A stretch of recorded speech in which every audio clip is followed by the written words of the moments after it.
ಕಾವೇರಿ ನೀರಿಗಾಗಿ ಗಡಿ ಜಿಲ್ಲೆಯಲ್ಲೂ ಕೂಡ ಪ್ರತಿಭಟನೆ ಮುಂದುವರೆದಿದೆ. ಚಾಮರಾಜನಗರದಲ್ಲಿ ಕರವೇ ಪ್ರವೀಣ್ ಶೆಟ್ಟಿ ಬಣದಿಂದ ಹೋರಾಟ ನಡೀತಾ ಇದೆ. ಇವತ್ತು ಕಾವೇರಿ ನೀರಿಗಾಗಿ ಕರವೇ ಕಾರ್ಯಕರ್ತರ ಒಂದು ಪ್ರೊಟೆಸ್ಟ್ ನಡೀತಿರ್ತಕ್ಕಂಥದ್ದು. CWRC ಆದೇಶವನ್ನ ಖಂಡಿಸಿ ಕಪ್ಪು ಪಟ್ಟಿ ತಲೆಗೆ ಕಟ್ಕೊಂಡು ಆ ಒಂದು ಬಡ ಹೋರಾಟಕ್ಕೆ ಮುಂದಾಗಿದೆ. ರಾಷ್ಟ್ರೀಯ ಹೆದ್ದಾರಿ ತಡೆದು ಕರವೇ ಕಾರ್ಯಕರ್ತರು ಪ್ರತಿಭಟನೆ ನಡೆಸ್ತಾ ಇದ್ದಾರೆ. ಅದರ ಒಂದು ದೃಶ್ಯವನ್ನ ನೀವು ಈಗ ಗಮನಿಸಬಹುದು, ತೋರಿಸ್ತೀವಿ ನೋಡಿ. ಎಲ್ಲ ಭಾಗದಲ್ಲೂ ಕೂಡ, ಕರ್ನಾಟಕ ರಾಜ್ಯದ ಪ್ರತಿಯೊಂದು ಭಾಗದಲ್ಲೂ ಕೂಡ ದೊಡ್ಡ ಮಟ್ಟದಲ್ಲಿ ಹೋರಾಟ ನಡೀತಾ ಇದೆ. ಜಸ್ಟ್ ಬಿಕಾಸ್ ಆಫ್ ಕಾವೇರಿ ನೀರು.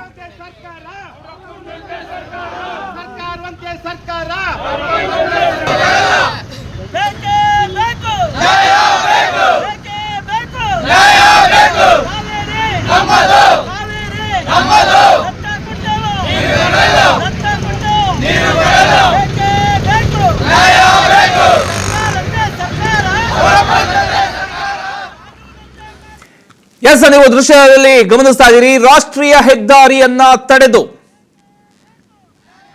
ಪ್ರವೀಣ್ ಶೆಟ್ಟಿ ಅವರ ಬಣದಿಂದ ಹೋರಾಟ ನಡೀತಾ ಇದೆ. ಕರವೇ ಪ್ರವೀಣ್ ಶೆಟ್ಟಿ ಅವರ ಬಣದಿಂದ ಹೋರಾಟ ನಡೀತಾ ಇದೆ. ಅದನ್ನ ನೀವು ಗಮನಿಸ್ತಾ ಇದ್ದೀರಿ. ತಲೆಗೆ ಕಪ್ಪು ಪಟ್ಟಿಯನ್ನ ಕೆಲವರು ಧರಿಸ್ಕೊಂಡು ಹೋರಾಟವನ್ನ ಮಾಡ್ತಾ ಇದ್ದಾರೆ. ಕಾರಣ CWRC ನೀಡಿರ್ತಕ್ಕಂಥ ಒಂದು ಆದೇಶ, ಆ ಆದೇಶದ ವಿರುದ್ಧ ಆಕ್ರೋಶ ವ್ಯಕ್ತಪಡಿಸ್ತಾ ಇದ್ದಾರೆ.